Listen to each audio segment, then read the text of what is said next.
Hello there guys, Feng here, and welcome to Game Dev Tycoon. Hang on Feng, haven't you already done a let's play of this? Yes I have indeed. In fact that's probably one of the first let's plays that I've actually kind of completed, which was really nice indeed. Anyway, this is kind of more of a update video because this particular version that I have on Steam is been updated since our last let's play of it, and I wanted to go through some of the nice changes, mainly quality of life changes, as well as it's basically an update to keep with the times as well, stuff like digital distribution and stuff like that. So we're just going to very quickly start a new thingy. So company name, just I don't know, just put shit prizes. There we go. I think that's the name of the finger one as well, but I'm not really bothered at this point. We're just going to show you. So, okie dokie. Yes, so this is the main kind of feature that was released with the Steam version. So, you can now have hints. Now, what this will do is, as you're actually making and creating games, you'll find that some combinations work really well and some combinations don't work so well. They are shit. And basically, what this new system does is it shows you what kind of things work and what kind of things don't work. I'm going to demonstrate that now. So we're going to bring them over, and we are going to make our very first game. Tutorial is going to be on because I can't fucking take it off. Okay, so here we go. So for example, we've got hospital here. Brilliant. Now, what's all this crap about? Now, if you remember back in the Let's Play, we actually had the age. You can actually have like the age range you want your game for. Now E is everyone, okay, Y is young, and M is mature. So as you can see here, hospital related games everyone really enjoys. 4 pluses is actually the best you can get. 3 pluses, sorry, is the best you can get. So yeah, so we're gonna make a hospital simulation. Now simulation games work really well on the PC. I mean really well on the PC.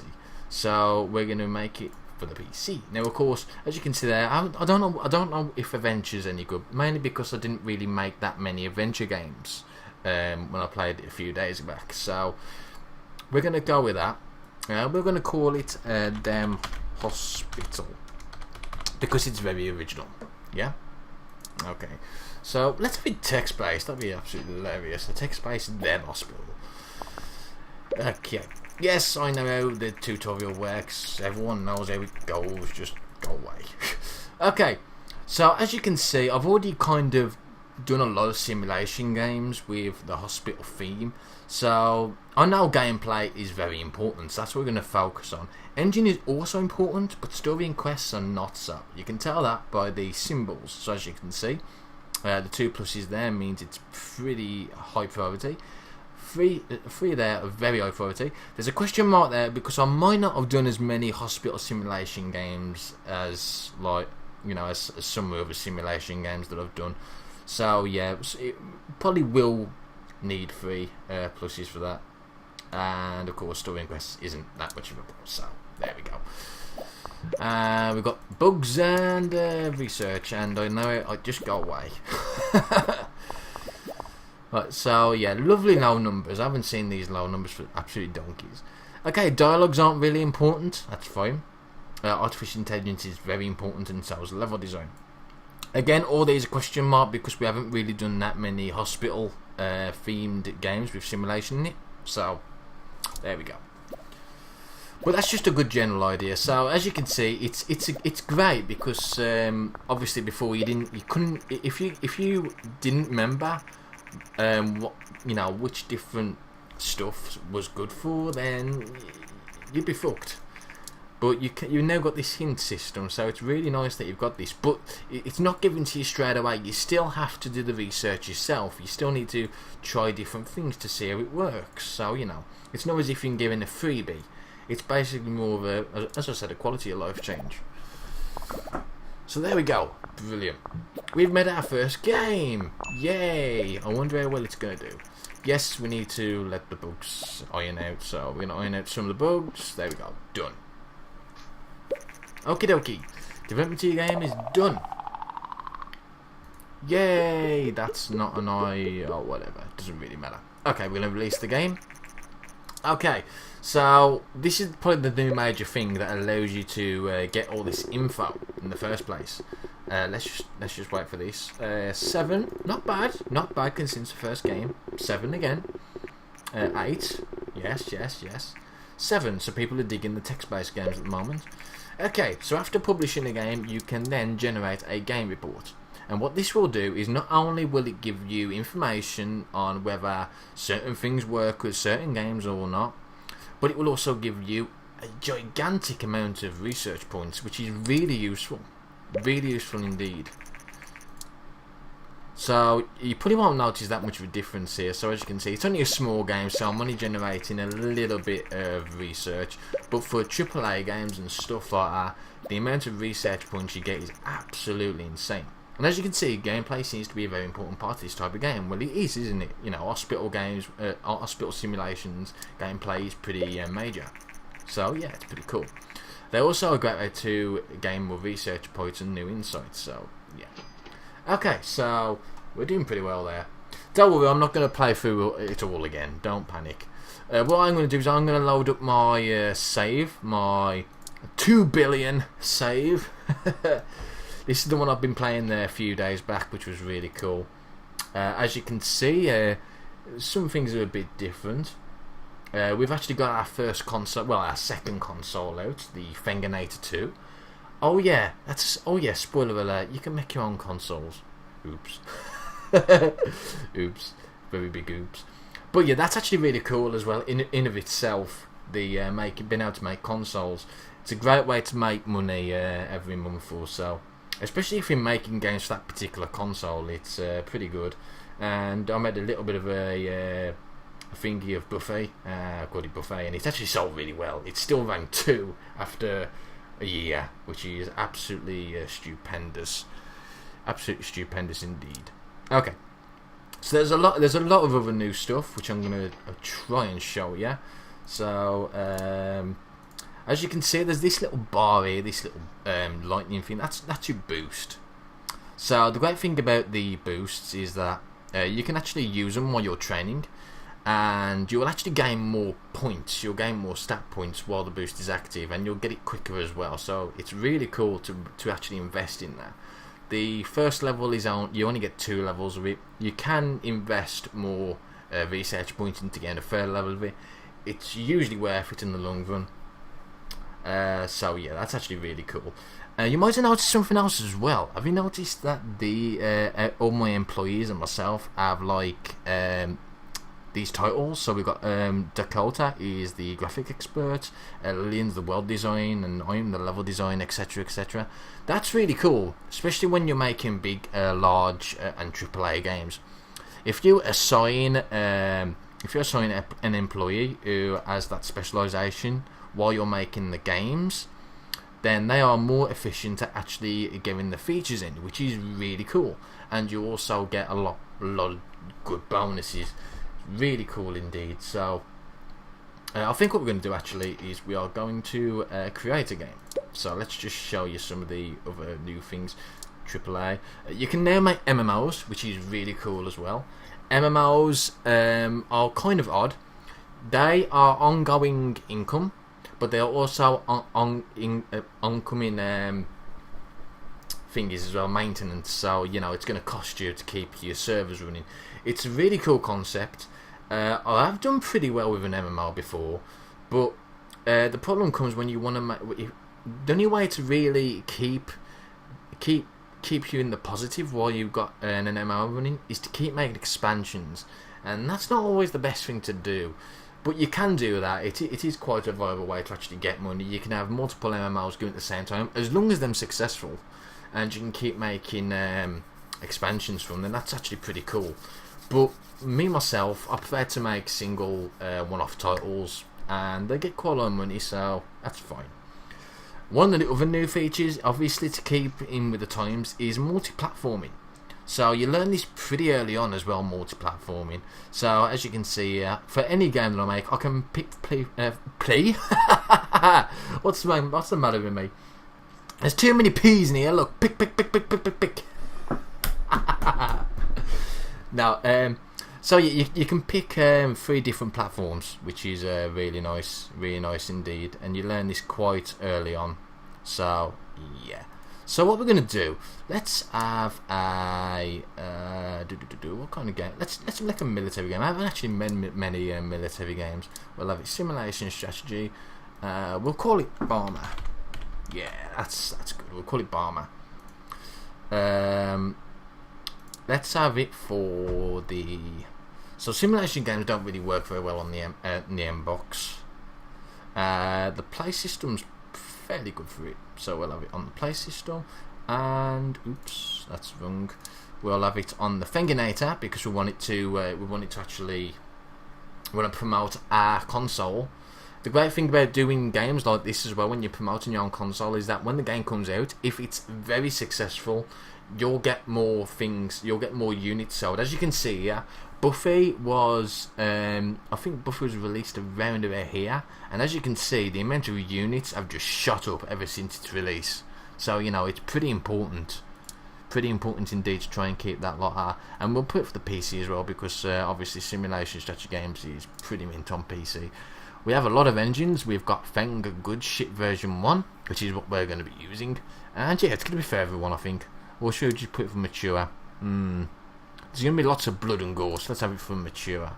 Okay, so 3D graphics. It's very costly procedure. This is obviously AAA titles. It's also quite time consuming as well, so it will take quite a bit of time to make. As you can see, we're already in near enough the year 70, which is a lot. Very long time for a gaming company. Right. So we're going to focus on gameplay and engine mainly, and less on story and quests. So that's pretty obvious there. Now, as you can see, specialists are already assigned to their particular role. So Caden is assigned to the gameplay aspects, which means I should be able to get a lot more stuff from gameplay than I would normally, even though it's 98. You've got to bear in mind the engine I'm using at the moment, it runs absolutely basically everything. So yeah, it's not really surprising that I can't fit everything on. We don't really need story and quest that much, so we can get rid of the reactive quest. We can keep the interactive story, maybe more choices. Nah. Simple cutscenes, yeah, that's fine. And the engine, we need decent mod support. It is Bomber after all, so we need decent mod support. Online play, yeah, that's fine. Advanced graphics, advanced physics, nah, that's fine. Okie dokie then. So I suppose we'll have to get rid of some of the bullet drop for Bomber just to keep it niche. So yeah. Okay, so let's work on to death. Now the other thing about AAA titles is that look at the amount of research points you can go in. It's absolutely amazing. I don't really need it now, the research points, because I've got so much from doing game reports. I mean, you can basically do a game report for every game that you actually release, and that gives you a ton of research points, especially later on. When you're doing bigger games, it's really efficient to get your research points. The only thing I use it for now is to actually train up my employees so they're a lot better at doing the jobs. Bloody hell. Sorry if that's so bloody annoying. This is Jog Longer from Game Nova. So this is another new feature that got added in. So every other game or so, or maybe every year, in-game year, you get someone from the press coming in to make an inquiry. Now, there's usually 2 different outcomes. Normally, the one that I prefer is the hype one. So you can actually hype a game up to the media, and they will basically hype it up for you. Then, if the game does really well, then you'll generate a hell of a lot more sales. However, there is a negative to that. If you hype it up and it's not so good, then you see that the sales are actually less, and you tend to lose fans as well, which is not great. But you can be modest as well, and it won't have that much of an effect. The only thing it'll do is probably gain you more fans than you probably would if the game flopped.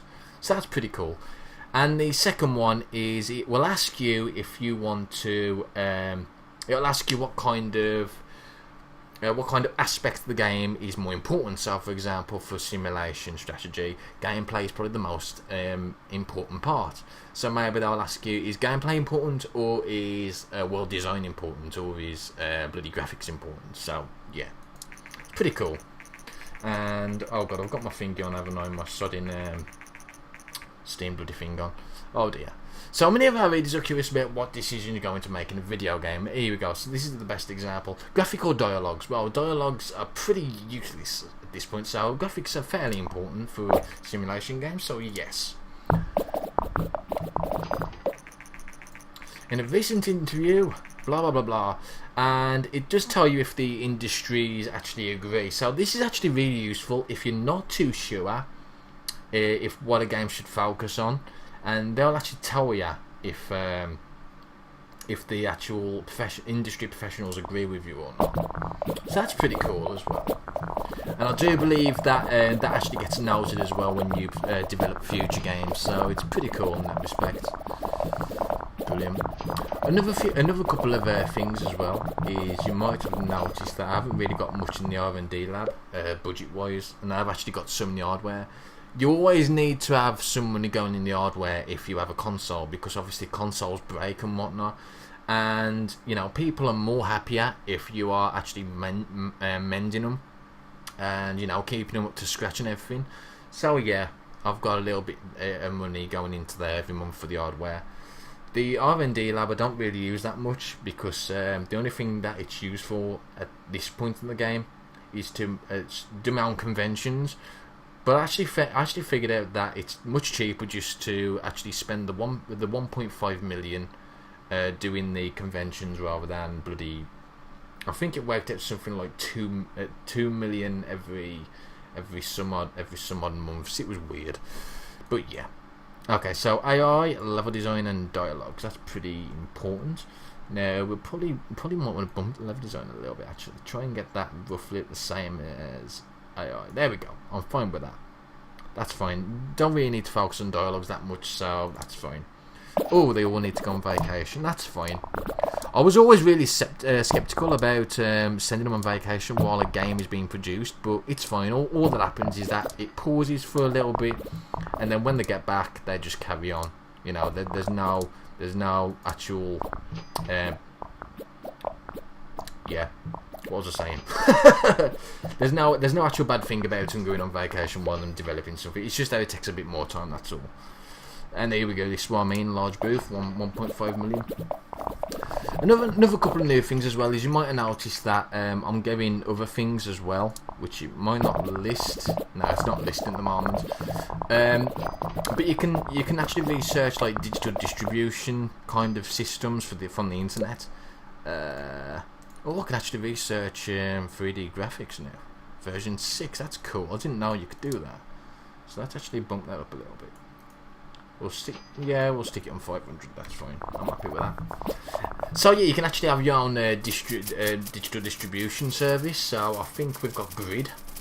And that makes quite a bit of money monthly, even though for some reason it's not actually showing it on the thing, which is a bit weird.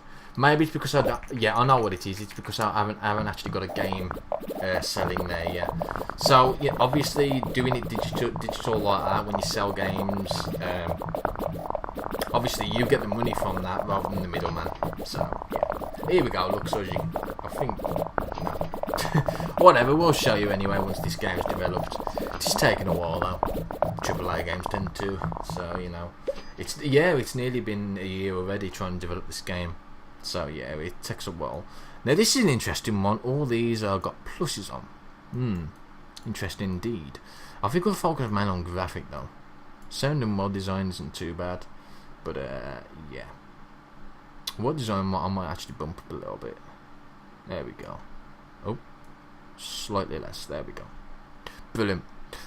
Someone is very overworked though. So if we have you there instead, oh, you're the same bollocks. I bet you. Okay, you're the one who's got the least amount of jobs. So why don't we... Oh, no, you're the world design, that's why. Oops. That might explain a few things. Okay, so we'll put you on world design. We'll knock this down a wee bit. And then we'll knock you down to 100, like that. Oh god, roughly. It's close. If we focus one more on graphic, there we go. Now the main reason why I'm doing this, which I didn't really realise at the time, I'll put the sticks surround sound there. The one thing I didn't realise at the time is if you have everyone in your staff be very efficient and only work 100% or less on the actual game, then you actually get a massive experience bonus from it, which is really cool.